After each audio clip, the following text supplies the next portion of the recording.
मैंने अपील भी की है और मैं मानता हूं कि जो भी कुछ इस प्रकार के आंदोलन में वो कार्य करें वो एक प्रकार से लॉ एंड ऑर्डर को ख़राब न करें, शांतिपूर्वक तरीके से करें, अहिंसा इस नाते को ध्यान रखें। तो शांतिपूर्वक करने वाले प्रदर्शन को हम नहीं रोकेंगे, लेकिन अगर कहीं लॉ एंड ऑर्डर की स्थिति बिगड़ती है तो उसको संभालने के लिए हमें कुछ भी आज करना के इस पड़ेगा। कार्यक्रम को न होने के लिए किसानों ने चेतावनी दे रखी थी, सभी इलाकों को सील किया गया, अतिरिक्त सुरक्षा बल यहाँ पर लगाया गया, रैपिड एक्शन फोर्स लगाई गई और कार्यक्रम भी 1 घंटा हालांकि देरी से था, अब भी पहले आए हैं। तो क्या लगता है कि देखिए ये प्रशासन का काम है, प्रशासन जैसा करता है हम उसके हिसाब से ही करते हैं। तो आखिर कोई भी सुरक्षा के काम में प्रशासन की बात को हम सर्वोपरि मानते हैं।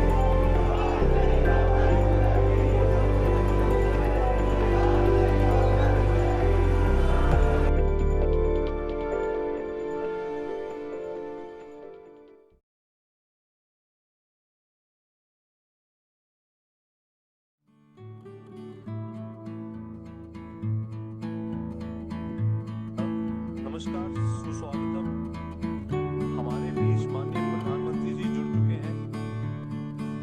भारत सरकार की तथा अनेक राज्य सरकारों के अधिकारी मित्र ऐसे एक महत्वपूर्ण बढ़ी, उसमें प्रधानमंत्री जी की कुशल नेतृत्व और मार्गदर्शन में अच्छा हुआ। वो हमको कुछ विषय हमसे समझ रहे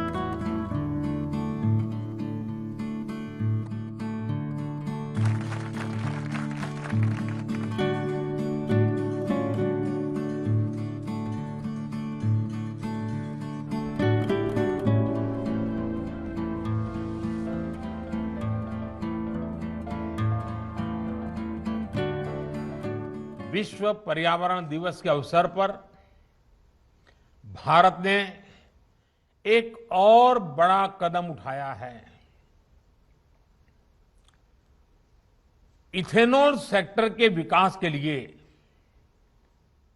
एक विस्तृत रोड मैप आज अभी मुझे जारी करने का सौभाग्य मिला है। देश भर में इथेनॉल के उत्पादन और वितरण से जुड़ा महत्वाकांक्षी E100 पायलट प्रोजेक्ट भी पुणे में लॉन्च किया गया है।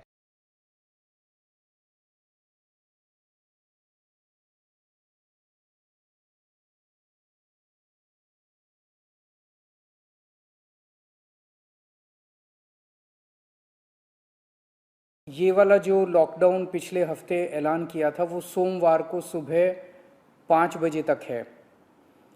उसके आगे भी लॉकडाउन जारी रहेगा, लेकिन काफ़ी सारी और एक्टिविटीज़ में रियायत दी जा रही है, उनको खोला जा रहा है। एक तो जितने बाज़ार हैं, मॉल्स हैं, उनको खोला जा रहा है ऑड इवन के बेसिस पे, कि आधी दुकानें एक दिन खुलेंगी, आधी दुकानें दूसरे दिन खुलेंगी, आधी दुकानें एक दिन, आधी दुकानें दूसरे दिन, 10 बजे से सुबह 10 बजे से शाम को 8 बजे तक। दुकान नंबर के हिसाब से, ऑड इवन के हिसाब से दुकानें खोली जाएंगी। दूसरा, जितने दिल्ली में सरकारी दफ्तर हैं, उन सरकारी दफ्तरों में ग्रुप ए ऑफिसर्स जो हैं वो 100% काम करेंगे और ग्रुप बाकी उसके नीचे वाले जो हैं वो 50% काम करेंगे। लेकिन जो एसेंशियल सर्विसेज में काम करने वाले कर्मचारी हैं वो 100% काम करेंगे और हर एचओडी डिसाइड करेगा कि किसको एसेंशियल सर्विस कहना है और किसको 50% करना है और किसको 100% करना है। जितने प्राइवेट ऑफिसेज हैं उन सभी प्राइवेट ऑफिसेज में 50% मैन पावर के साथ वो खोले जा सकते हैं और लेकिन कोशिश करेंगे कि ज़्यादा से ज़्यादा लोग वर्क फ्रॉम होम करें और अपने प्राइवेट ऑफिसेज कोशिश करें अपने टाइम को स्टैगर करने की, कि ताकि सब लोग एक साथ सड़क पे ना आए। दूसरी चीज़, जो स्टैंड अलोन शॉप्स हैं और जो एसेंशियल सर्विसेज प्रोवाइड करने वाली शॉप्स हैं वो ऑड इवन के बेसिस पे नहीं, वो रोज़ खुलेंगी। दिल्ली मेट्रो 50% कैपेसिटी के ऊपर चालू की जा रही है और ई कॉमर्स के ज़रिए जो सामान बेचने की प्रक्रिया है वो चालू रहेगी। तो मोटे मोटे तौर पे ये चीज़ों की रियायत दी जा रही है और मैं उम्मीद करता हूँ इसके बाद देखेंगे कि आने वाले हफ्ते के अंदर भी कोरोना की स्थिति अगर काबू में रही तो और कई सारी एक्टिविटीज़ को फिर उसके अगले हफ्ते खोलेंगे।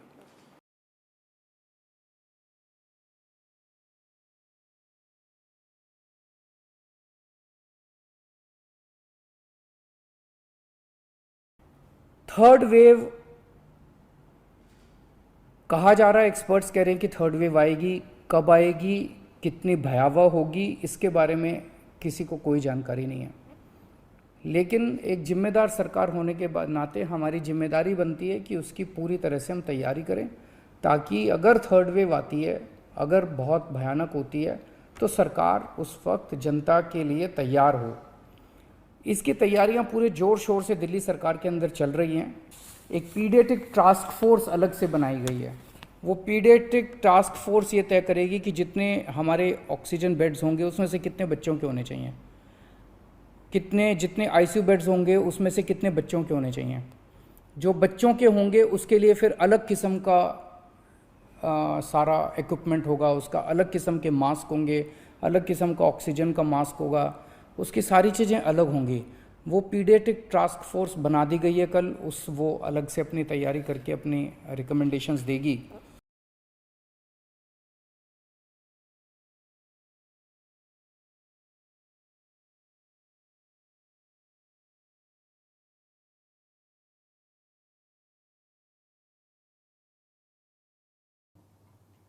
अगर 309 रुपए के लिए एक डोज खरीदी जाती है, उसको आगे आप 1000 रुपए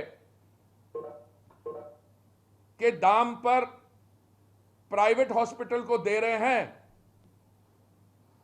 और वो आगे जो प्राइवेट हॉस्पिटल है उसको, जो कल आंकड़े आए थे 1560 रुपए पर बेच रहा था प्राइवेट हॉस्पिटल।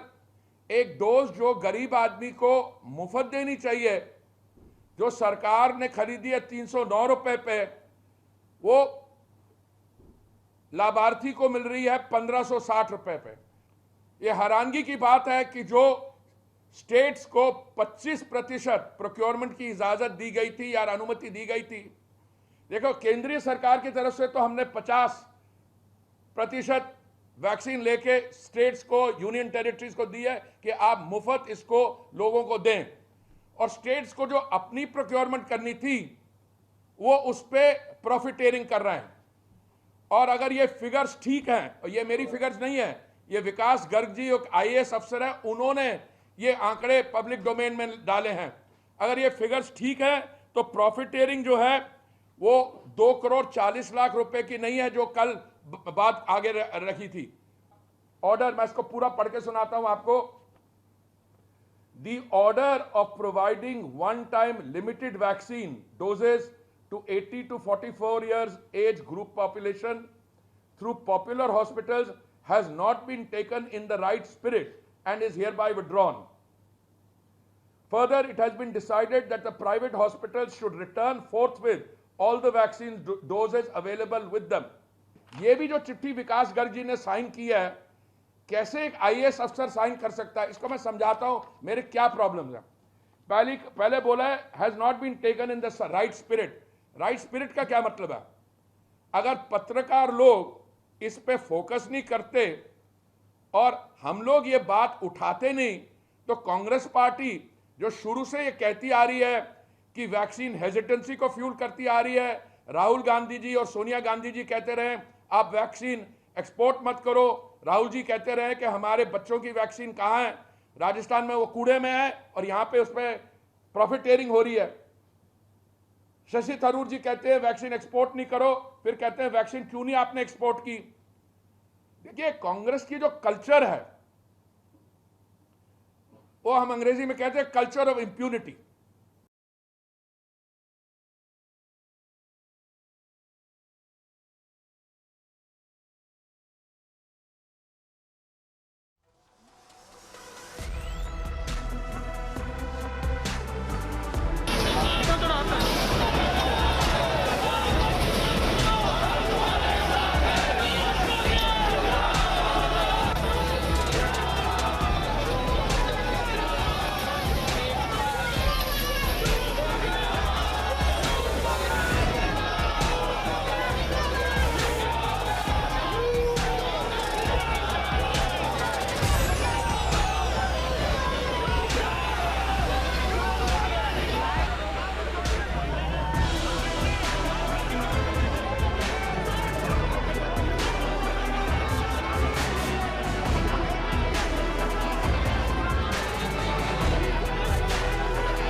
देखिए हम लोग आज पीपी किट पहन कर आए हैं, पूरे ग्लव्स और मास्क पहन के आए हैं क्योंकि हमें कोई कोविड नॉर्म्स का उल्लंघन नहीं करना है।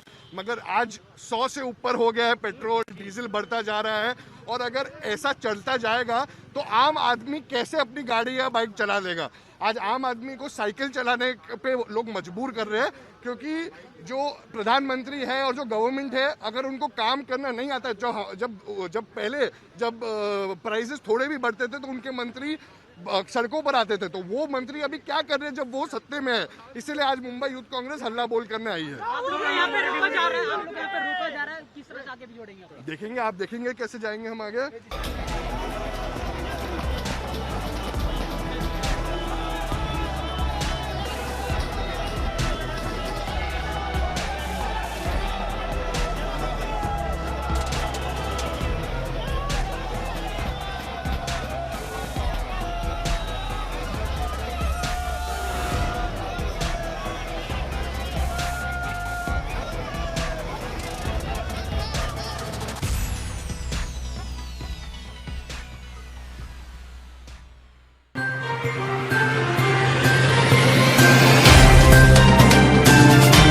Subscribe now and press the bell icon. Never miss an update.